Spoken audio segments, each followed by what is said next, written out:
again, my friends, and you are my friends, and welcome to your Wednesday's Talking Town Hump Day, and we are here to get you over it, get you through it, and get you through closer to the weekend and back to action. Of course, not played last weekend due to the international break, but results, well, they kind of went our way, didn't they? Let's be honest. We'll have a look at the league table in just a moment. We'll also keep you up to date with what's going on elsewhere.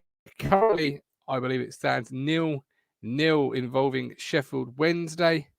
We'll keep you up to date there. I'm sure the live chat will keep you up to date as the goals, if there are any, goes in there. Obviously, Cheltenham are Wednesday's opponents. Big shout out to Ben Moore. I hope you're doing well, buddy.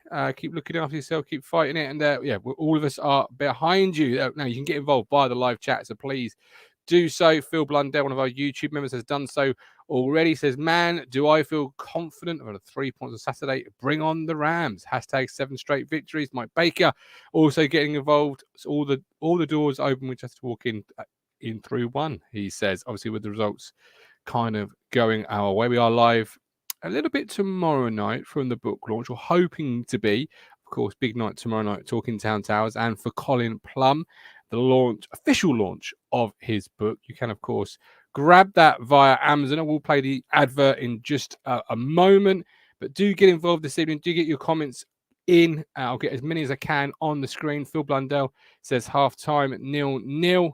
Love to see it. Would you be happy with that if it was a result from that game? A point for Wednesday? Or do you fancy Cheltenham on that first 45? I've not seen any of it, so give us your best roundup if you can. And, of course, get all your ITFC-related comments, etc. in. Tonight, I want to ask you a question, though. I want you to tell me what is a sport that you randomly found yourself watching and enjoying. The other night, we were just flicking through the channels, and me and my wife stumbled upon a game of netball. I've never watched netball before in my life. Don't think she has either, to be fair. And we loved it. Absolutely loved it. Ended up rooting for, I think it was the Dragons. I think they lost. So I'm already being beaten in a sport that I didn't even know I enjoyed until just recently. But what was one sport you found yourself watching that you didn't even know you would enjoy watching? I'll certainly be looking out on Sky Sports when the next game is. It can be anything at all. Let us know in the live chat. While you do so, let's play that all-important little advert about a certain important book. Diary of an Obsession by our very own GOAT, Colin Plum, is now available on Amazon. The emotional ride of supporting Ipswich Town. Join Colin, a loyal supporter over 50 years, as he journeys his passionate and heartfelt account supporting the Super Blues. Head to amazon.co.uk and grab yours today. Ashley's been watching rugby all weekend and starting to get into it. Love to hear. €5 from David. Truly appreciate that, David. Thank you ever so much. You can, of course, do a super chat like David has done, or you can become a Talking Town 5th stander by hitting the join button on YouTube or heading to Ko-Fi and signing yourself up. You can cancel at any point you like. You are firmly in control, but the moment you become a 5th stander, you do get access to the Discord, which is very, very, very busy. Martin Green likes ladies volleyball. Do get your sports in. Downhill skiing, says Owen. At the end of a house party about 7 years ago or something, Winter Olympics, we were wrecked and glued for hours. That's the sort of thing we love to hear. Downhill skiing. Is it all downhill skiing for Ipswich, or is it still uphill battle? Would you take a point at Derby this weekend, or do you want all three? Here is your live league table. As we look at it, we currently sit in third, 75 points. Closing the gap on Wednesday. Barnsley obviously got beat last night by Exeter. Always liked Exeter. Plenty of time for them. Helps us out a little bit. Of course, that all-important game against Barnsley, surely got to be on the TV, right? Surely it's got to be on the TV if the league table continues in the form that it's been keeping in. That was your league table. Let's get cracking tonight's show. Let's bring in my contributor, and he can tell me what he thinks about the league table and the recent results, and what he thinks it means for our mighty the Peaky One Mark Tuxford. Well, I mean, I try and be positive. I try and look at it from that kind of outlook a lot of the time. You're a positive guy, Peaky. You can't be anything but positive looking at that league table. Can you not? Surely not. It's just a brilliant time to be an Ipswich fan at the moment. I didn't think I'd ever say that, to be honest. But yeah, it's going really rather well when you look at the table. The teams in and around us that are not picking up points for whatever reason. So yeah, dare I say it, it's looking quite good. But there's still a long way to go in the season. We've got to concentrate on ourselves at the moment. I think there's a lot of people that are trying to look at what Sheffield Wednesday are doing, or Plymouth or Barnsley, or whoever it might be. But actually, when you think about it, we can only really concentrate and actually affect what we're doing. We can't really affect what they're doing. So as long as we play well, we get the results, we get those wins, then yeah, we should be there or thereabouts. We certainly should be. Wednesday drawing 0-0 at the Memento. Would you take a point from that game, or is it still sort of doesn't really matter at this point? We've got to do what we've got to do. I'd be taking all 3 points. I think there's no kind of room for error at the moment because we don't know what the other teams are going to be doing. So as I say, we have to really concentrate on ourselves and pick up those points where we can. And what better way to do that than getting wins on the board and continuing our rich vein of form. So for me, it's win-win-win. Yeah, for sure. Have you? Obviously, TWTD have their league calculator. Have you tried that? I haven't actually. I don't really get involved with that, but I have heard about it. Have you? No, I've done a little bit. I didn't have us finishing in the top 2. I'm going to be brutally honest. But yeah, but there we go. Apparently, people can't see us. I don't know why. Everything's working my end. So if you're watching on Facebook, you're probably one of a few lucky people because you still have us, I believe, whereas those on YouTube currently do not. But we will crack on. And I will just put in the chat. You can also watch on Facebook. Also watch on Facebook as YouTube appears to be down. But we'll crack on. All the same, we're going to go through Ashton's media tour. Obviously, no international. Well, with the international weekend, rather, Ashton's been on a bit of a media tour. See, Lyndon coming through good. Cheers, Lyndon. Facebook all good, but not YouTube.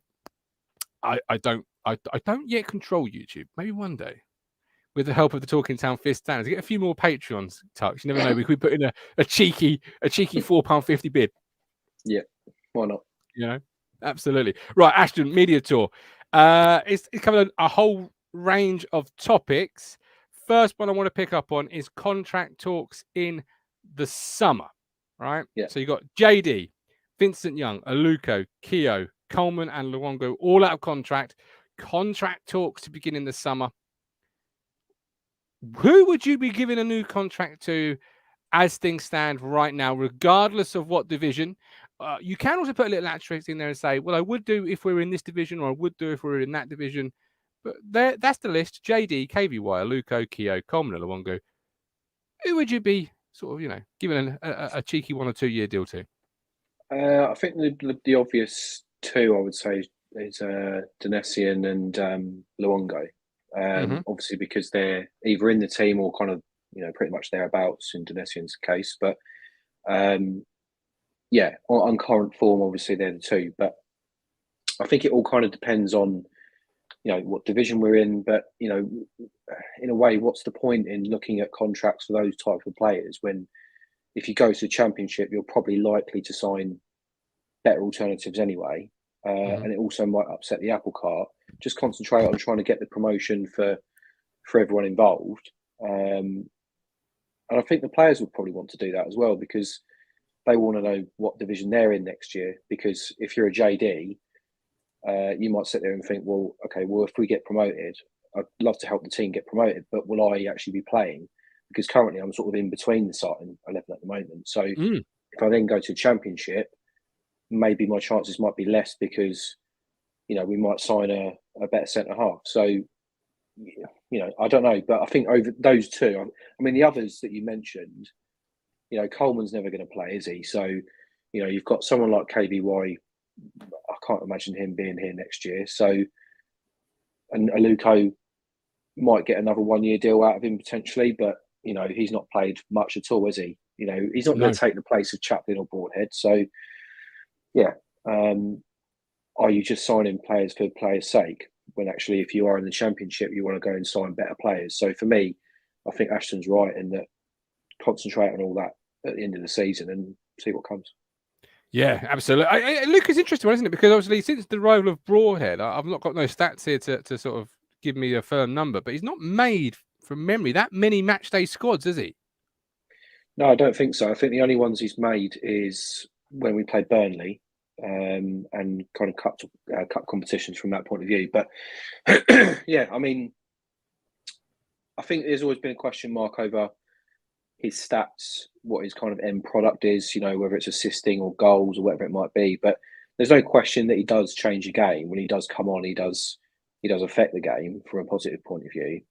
And it is a bit of a shame that he can't make some squads. But then look at if that's a Luco out of the side. I mean, look at the type of player that's on the bench, let alone the starting 11. You know, you got Harness and players like that. And I think John Jules, if he was fit, he probably would have been ahead of Luco as well. So, you look at those types of players that can't even get a start at the moment. So, yeah, and again, you just have to see what's happening in the summer to really make a decision on all of those, I think. Yeah, you do. But I'm going to take out Coleman. I'm going to say not giving him a new deal because obviously he's the third choice goalkeeper. Could you get a younger or a better third choice potentially in the Championship? Maybe. I'm going to say Gucci Keogh, regardless of what division I'm in, I'm not giving him a new playing deal. No. Maybe as a coach, certainly. But I think if you watch Keogh now, he might make the odd match day squad here and there. It's not regular. But he's always at Portman Road. If you notice, he's always doing the training drills before the game. So I think he's got his coaching hat on now, and he's just there if he's called upon, which I doubt he will be. Great servant throughout his career. Multiple sort of Championship clubs and stuff like that. But for me, when he's played for us, he's had like the odd decent game. It's never been like great, is it? Like, to be fair to him, he's as old as my granddad. So, it's one of them where, he's far too slow for this league now for me. So, yeah. Luco, KBY and JD, I wouldn't be giving new deals to, regardless of the division. I just think we could probably get either better or younger or both in some of the cases. KBY, for example, a lot of comments in the chat saying, time for KBY to move on. Time's up for him. The real interesting one is Massimo for me. Because he's come in, he's done really well, he's getting himself fit. Could he still play at the Championship? Because if he can, and we're not a Championship football club, do we have the chance to sign him on a new deal, or will somebody else in the league above be looking to swoop in and having seen him prove his fitness? That I would someone who was against the signing, which was myself. I'm edging towards that new deal week by week. Yeah, I am. I think, every game he's played, he's got better. The only ever question mark that's been with Luongo is whether he can stay fit. And that's what Sheffield Wednesday fans always said. He's such a great player. And when he plays, he affects the game. Like, he was the perfect foil for someone like Barry Bannon. And he's kind of basically that for Morty in a way. But they're both of the same sort of calibre where, they're not afraid to put their challenge in. They can actually both play football, which is nice. So, yeah, on current form, yes, I'd be giving him a new deal. But let's not take away from the fact that we're meant to be concentrating on promotion. So, if it's a Cameron Humphreys, I get it because that's a long-term asset to the club. But somebody like Luongo, and he's not stupid either, that if we go up to the Championship, his place might be affected, and he's already had that sort of issue with Middlesbrough where he wasn't playing, was he? And he then came to us. So yeah, that's kind of what we're looking at. James says Massimo needs a new contract now. Lee, Massimo has been amazing in my opinion. The help that Morty has desperately needed in the middle of all season. I guess it's a numbers thing though, isn't it? Because I've just written down the central midfield. All things, after the summer, you expect everyone to be fully fit. All things equal. Dominic Ball, Sam Morty, Lee Evans, Cameron Humphreys, and Kamara. Now, it's a lot of midfield options then. Obviously, with the swirling rumours of Town perhaps going back in for Jack Taylor in the summer, if that's still a possibility. They obviously had a couple of bids turned down from in the winters. They obviously looked at him. They wanted him. Is it a numbers thing for Massimo? Is there, because if you're bringing in Mass, you've got to let a couple of bodies go, haven't you? Yes, I suppose so. I think even if you bring someone like Jack Taylor in, then you're obviously you've got to offload somewhere, because it's going to have too many central midfielders. Otherwise, we're going to have that kind of issue again where we have too many 10s or whatever. So, we need to look and take stock of the squad in the summer. But there's no point doing that now. This is what I'm saying. There's no point doing that now because, we need Longo now, but actually, do we actually need him when we get promoted? Possibly not. I think we still do. I think he's a great squad player to have, but will he accept that at the stage of his career? I don't know. But, I just think that he's had that issue at Borough. He didn't play. He got fed up and he had to move on. And I think he's probably come to us thinking that, he can play games here with injuries to other squad players in that position, plays week in, week out. He'll assess it at the end of the season, because let's not forget that he came from Sheffield. So he's probably got a house up there. And it's also got to be up to what his family situation is as well. Sure. Will he want to move to Suffolk? That's the other thing. So it's great for a temporary sort of switch at the end of the season, which it pretty much is at the moment. So we just have to assess it, and he might not fancy it. During turn it on location, he might get a better offer. So fair point. Yeah. Fair point. Zirek says, didn't watch the start of the season, so can't rate Baller Kamara, but Luongo is much better than Evans, and Humphrey still needs to develop. Owen says, Taylor, #1 target for him. He also says, let Lee Evans go. Kev said, we struck gold with Nathan Broadhead, quality player for Sunderland last season. Lee, Luongo should be one of the third on the team sheet each week. He reads these teams well and knows what is needed on the pitch. One ball caught a cowboy pod with Bono and Rossi. Now's right. Well, yeah. Everyone's entitled to their opinion. I won't read it out loud, though. Zirek, from the TWTD interview with Ashton, it sounds like they're considering it. Very much feel like if a mass wants to discuss it, we can. How's your passport, Tux? Is it all up to date? All available to be used? it is indeed. Yeah. Do you want to use it? Well, no, but you might be needing it for a summer, because informal links with Rhode Island FC. Obviously, Brett Johnson, one of the 3 Lions who are part of the new Game Changer 20 board, has ties with Rhode Island. Ashton himself saying an informal link with the club. Actually, a cheeky little pre-season, or how do you think of an informal link with Rhode Island may look like, or what it might bring to the club? What are your thoughts on that little bit of news from Ashton's media tour? I suppose it's that you could potentially get kind of, American youngsters come over and, become like a bit of a feeder club potentially. But, as for, having friendlies and things like that, I think we'd have to really do like a US tour to actually make that, beneficial really. Even if we played the other sort of sides that are linked with us that are part of that ownership, then yeah, maybe we could do like a US tour. But, for me, you want to be coming up in pre-season against teams of a similar kind of ilk, really, that we need to be playing, from a whatever division you're in within League One or Championship going forward. We need to be playing sides that are going to be competing, I guess, or of the same league, because they're going to know what we're about. We're going to know what they're about. So I think it's a good test in pre-season when you come up against those sort of sides, rather than just coming up against the same, Colu, Cambridge, or whoever it might be.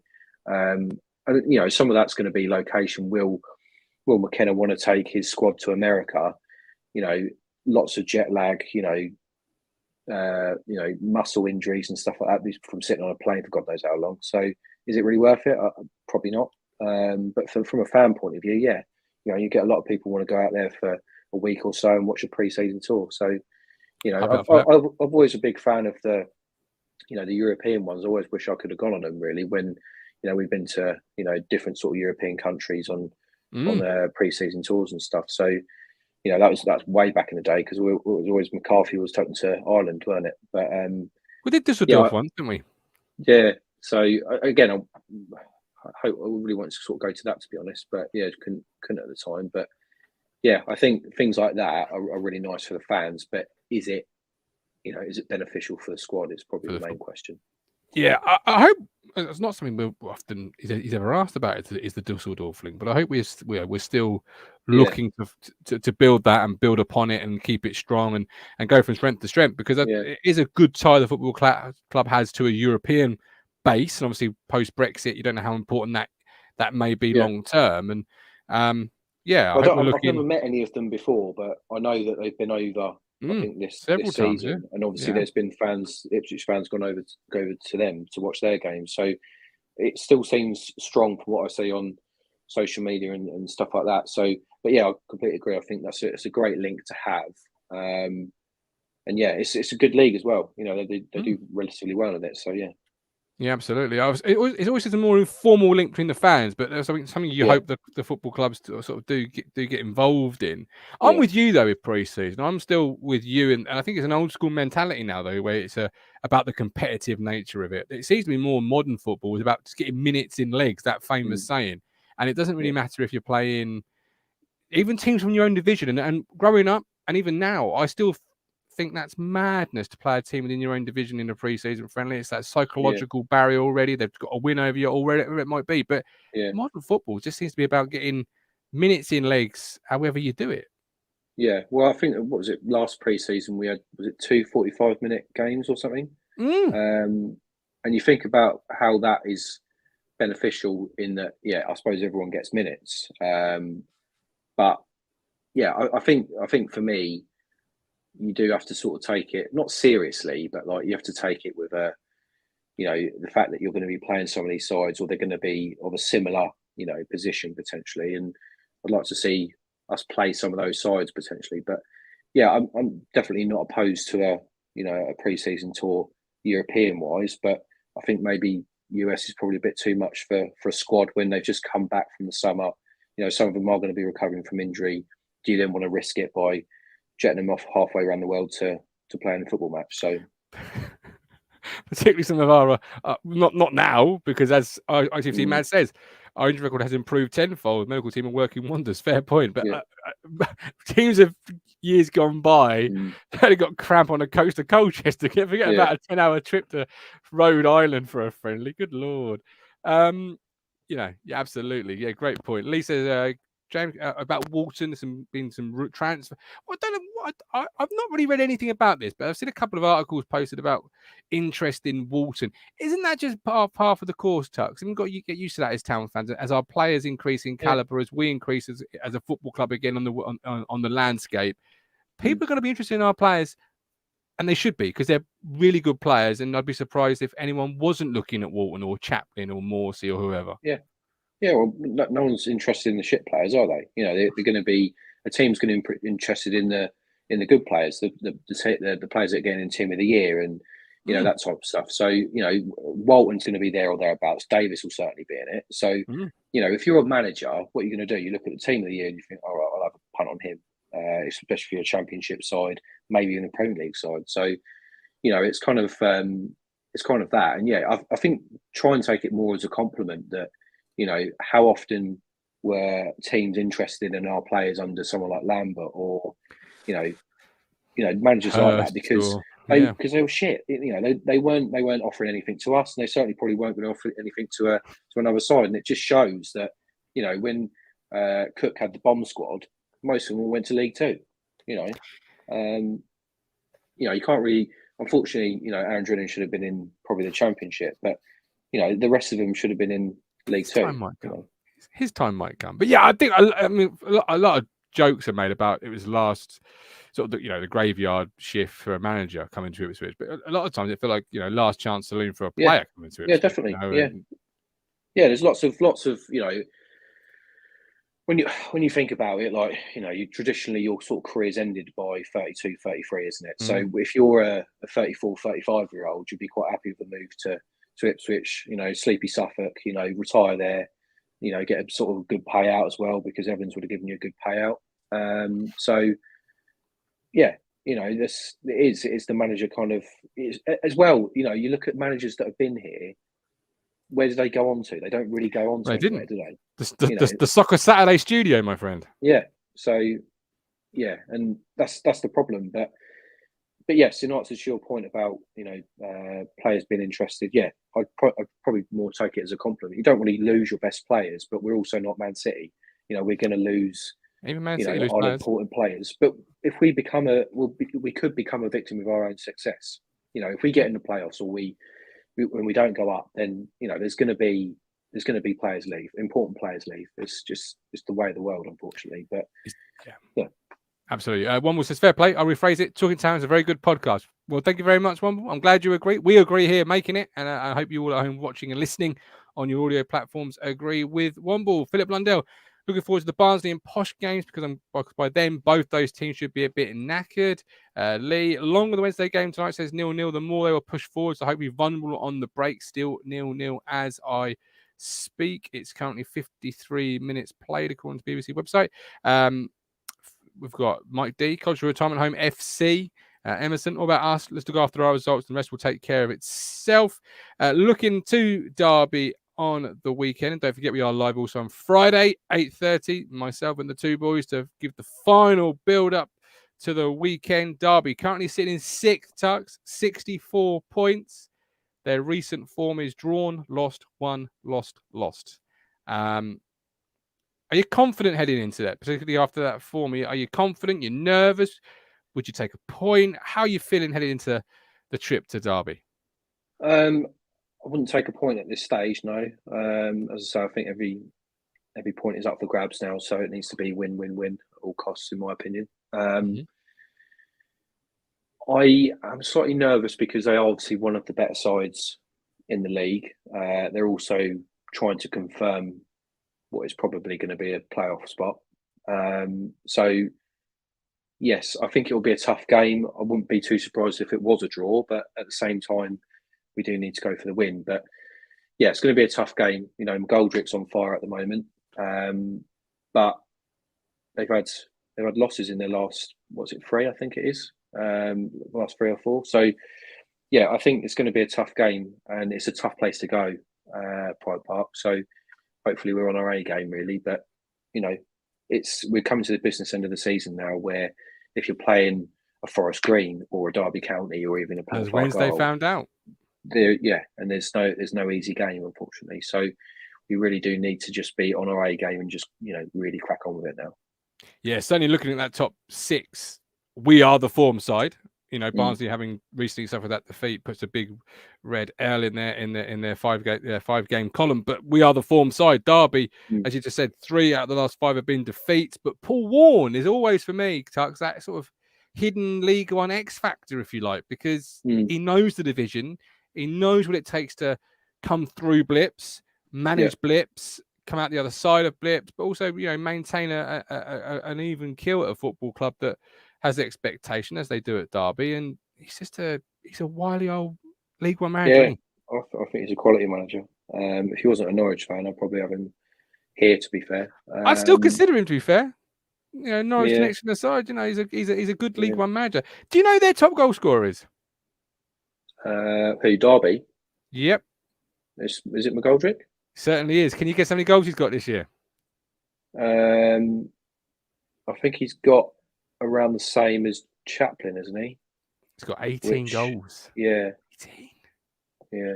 It's a phenomenal season. Does he worry you playing him Saturday? Yeah, of course. Yeah, definitely. I mean, someone that's got that amount of goals this season is always a force, a bit of a danger. But hopefully we sort of know his strengths. We know that he hasn't got pace. We know that he will bring other players into the game. We know that he's probably going to have a shot from outside the area or something like that. So if we're wise to what he's doing, then we could hopefully keep him quiet. But yeah, he's a great player to have at this level. I think he's probably too old for the Championship now, but League One level, yeah, it was a great signing, I thought, when they actually signed him at the start of the season. So yeah.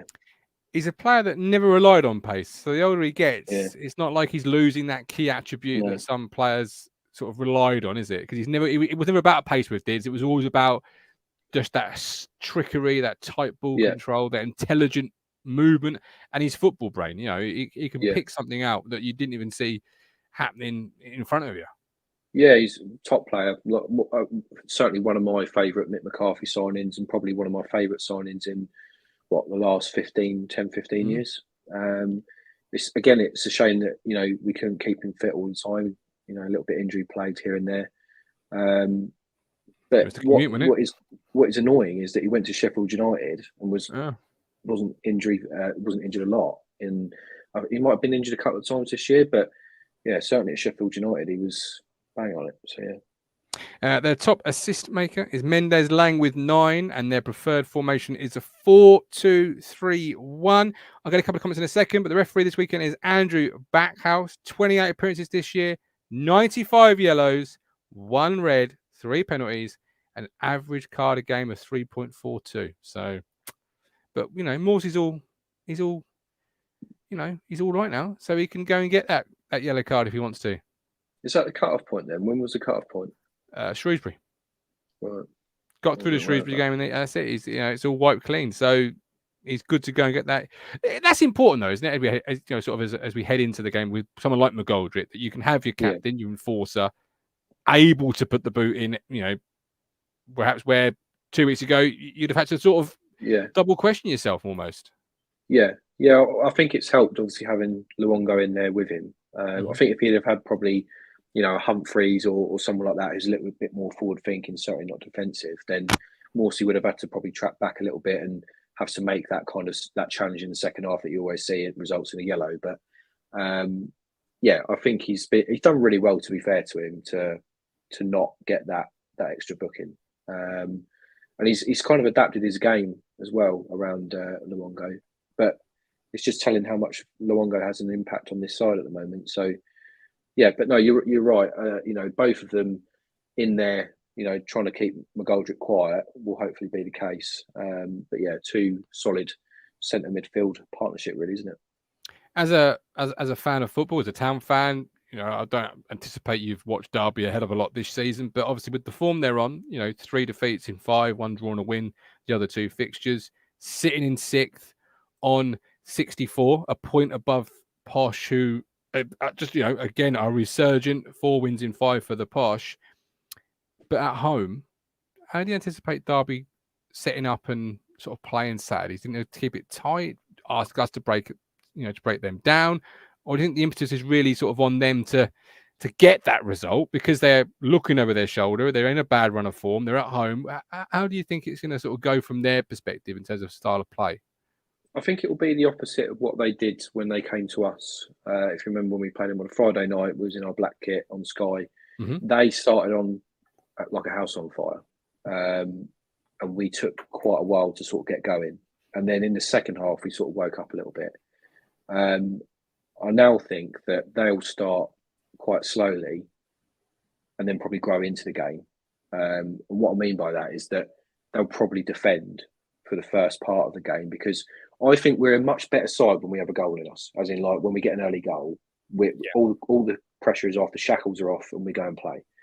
But the longer the game is 0-0 or we don't score, then that's when it becomes an issue, and that's when it becomes difficult for us to really play our main game. And I think if you've got any sense, Derby really should be, if they get the opportunity to go and score, then yeah. But generally, I think they should probably be defending against us, trying to nullify our attack, and then have a go maybe in sort of like a late first half or certainly in the second half. So that's what I'd be doing if I was an opposition manager. Yeah. So I think it will probably be quite a cagey affair in the first half. But yeah, it will be telling to see what our kind of reaction is to a potential Derby defensive display. Because I think they're probably expecting them to sort of come out all guns blazing at home. But yeah, I just think that's probably the way to go if you are an opposition manager, to be honest. Just an update to the scores at the moment. We have currently got a goal gone in at Cheltenham, and it is currently Cheltenham Town 1, Wednesday 0. Keena with the goal there. So that is the current result. Obviously, the game is still ongoing. The league table has just updated. So that is your live league table as you look at it. Town would have a game in hand on Wednesday with a much, well, not a much superior, but it is a superior goal difference. It's 6 goals. That's, I mean, it's still a long way to go there, Tux. That could be a huge momentum swing, really. Well, yeah, but this is what I'm saying. We have to concentrate on ourselves. We have to do, because knowing us, you know, and it's kind of like, okay, it's not the same team, it's not the same season, but knowing us, the Ipswich way is that all the results go your way and then we lose. So that's what doesn't need to happen. We need to maximise what's going on here, where teams are sort of just falling apart a little bit. So we need to be the strongest one. And I feel like we've had our blip. Do you know what I mean? So I feel like we should actually now be going for this. And, you know, had Plymouth and Sheffield Wednesday had a blip before that? I don't think they had. So, you know, maybe this is their blip, if you like. I think as a player sat at home, you know, and I'm sure they'll be watching it. You've got to start to have that belief, haven't you, course through your veins when you see, you know, Forest Green, who, no disrespect to Forest Green, couldn't win a game. Well, it turns out they could win a game to save their lives, but no one fancied them to beat Wednesday. They beat them. Yeah. Barnsley last night, you know, form of their lives, got beat by Exeter, another team down the bottom of the table. And then tonight, obviously, if the results stands, you've got to start, as fans, you start saying, oh, is it our turn? Is it our time? Is this what it is? As a player also, and you've got to have that belief suddenly start to really jump through you. You've got to have that confidence, but you shouldn't also underestimate what these teams can do, because I'm sure that Sheffield Wednesday aren't underestimating Forest Green Rovers, but I'm sure they didn't think that they would beat them, you know. So they're going into that game thinking they're not going to beat us today. So I just hope we don't have that same mentality. And like, you know, Derby are up there with us as well, so we really should be taking points off these types of sides. But down the other end of the table, this is where these teams now come to the fore and they start playing football. Why they couldn't do that earlier in the season, Christ knows. But no, true. They then turn up now, don't they? In the last 10 games of the season, they all turn up and they think, Christ, I've got to probably play for my contract, but also got to play for this club to keep them in the league they're in. So it's going to be really tough with these other teams because they're playing for something as well. That's the thing that people forget, is that they're playing for their lives, they're playing for their safety, whereas we're playing to get out of this league in the right way, if you know what I mean, the positive, the upward. So, yeah. Absolutely. David, if Wednesday end up having a blip even halfway comparable to our form in January straight early February, they will end up out of the top 2.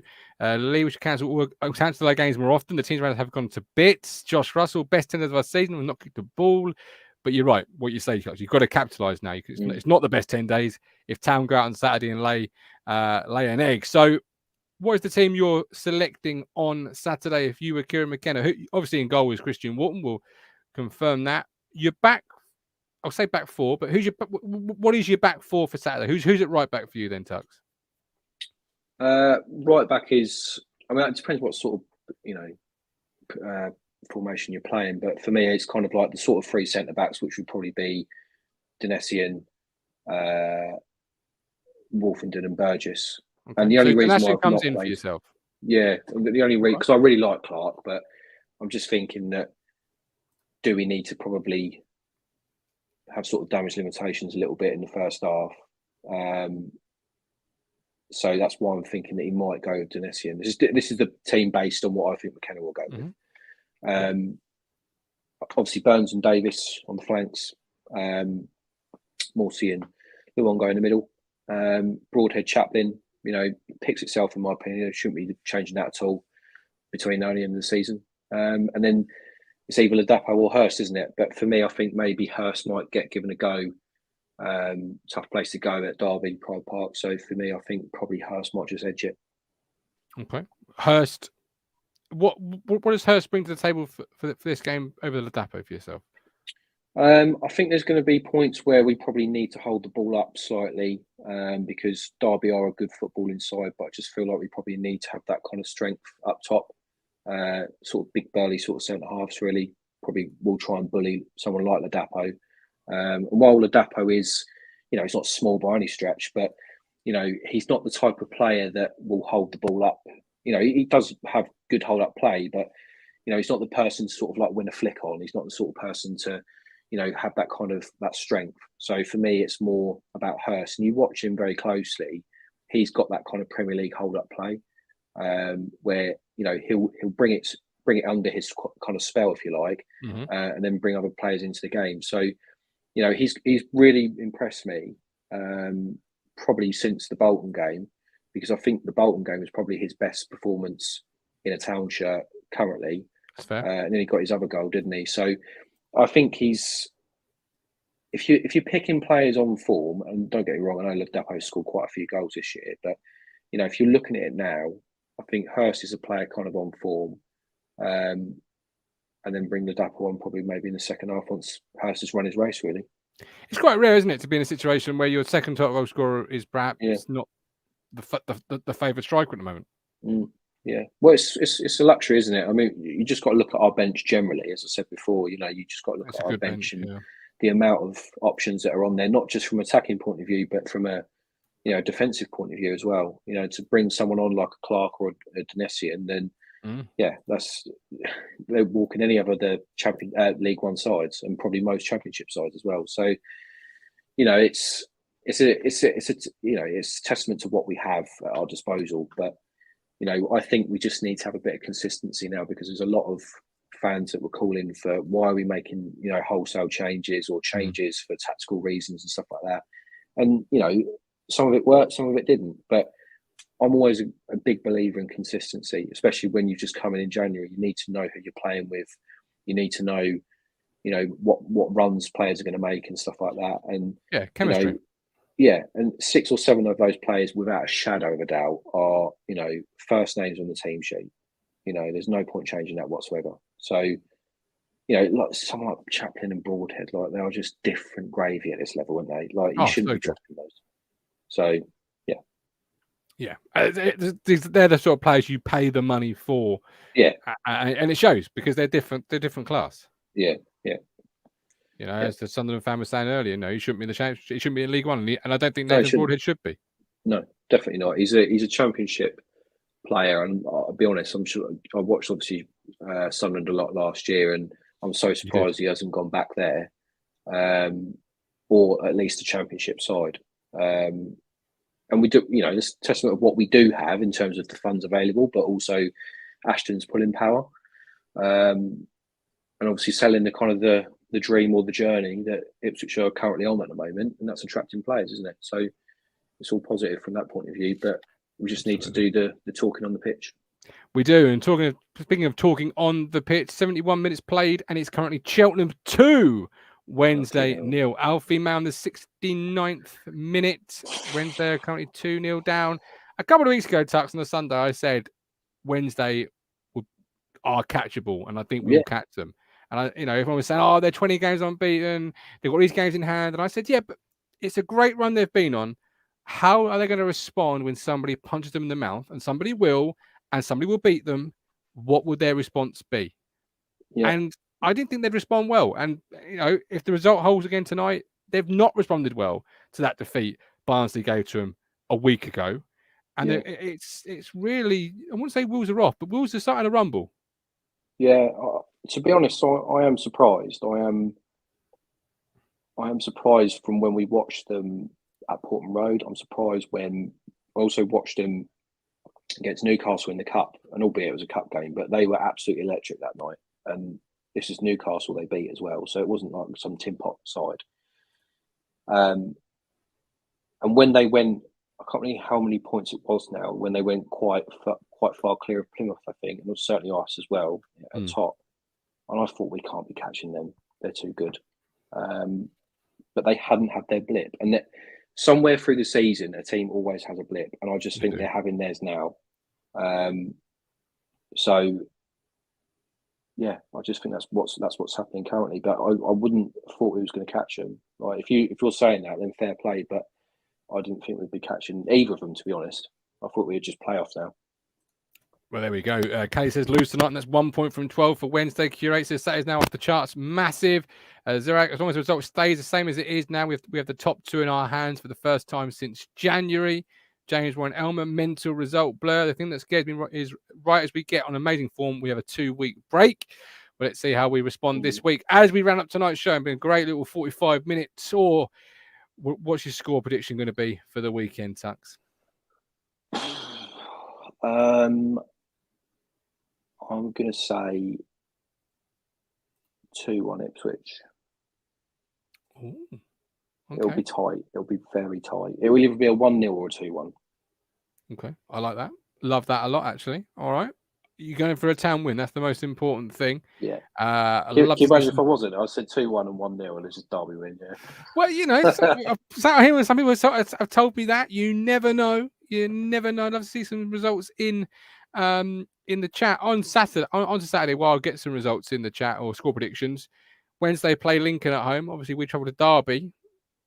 Wednesday, not in the greatest form. If things continue, how great would it be at 5 o'clock if we've done our business and Wednesday have slipped up again and suddenly you're in the top two, but also in the top two of the game in hand. Like suddenly it's us with the game in hand. You know, it's all turning around. It's mental. I'm going to be honest. It's absolutely mental. Yeah.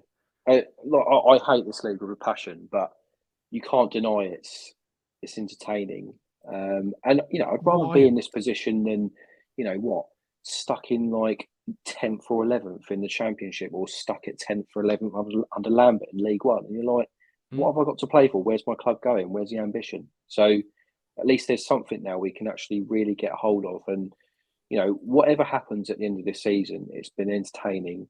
And the fact is, we've competed this year. That's the main thing. Yeah. And I think that's all we can ask for as Town fans, is that, you know, we've got our club back. We've got our club that is now, you know, looking forward all the time, never backward. All the time they're looking forward. So for me, that's what it's all about. As a football fan, any fan will tell you that. You know, you just want a bit of ambition, and especially when we've had 10 plus years under Marcus Evans, who really didn't give a fuck about this club. You know, So yeah, and I'll never forget that, even when we was on Talking Town and we was talking about, you know, the new owners coming in and stuff like that, and just how far they could take this club. So this really could be just the start of something at the moment. But before we all get carried away, results need to happen on the pitch. Absolutely. Wednesday have just scored, so it's 2-1. As we head out, if you want to carry on the conversation, head to Discord. I'm sure it's absolutely ablaze with a conversation. If you're not on the Discord, because you're not a Talking Town Fistaner, become one right now. Hit the join button on YouTube or head to kofi, sign yourself up. You can cancel at any point.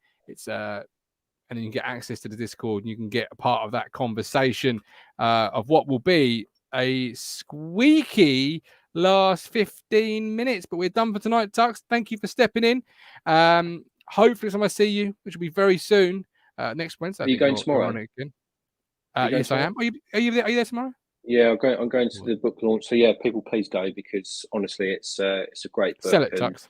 You know, Colin Plum is a great bloke in the fact that, you know, he supported this club through thick and thin, and just got a heart of gold, really, isn't he? So for me, it's, if we can pack that room out and obviously show him some support, and obviously Matt Stannard's been great in that as well. I'm looking forward to it. So there's obviously going to be some, you know, Ipswich legends there and stuff like that. So yeah, it'll be hopefully a really good night, and obviously raising some money for some great causes as well, which is really the main important thing out of all this. So yeah. Amen. See you tomorrow. You make me smile when I think of you. If I am down or when I am blue, I can't get enough. Oh, yes, love. You make me happy, I feel so fine. Oh, how I wish that you were mine. I can't get enough. Oh, yes, love. Oh, please, lover. I woke up all soaked in sweat, chills running down my neck. I thought went crazy from just the thought of you. A long blonde hair.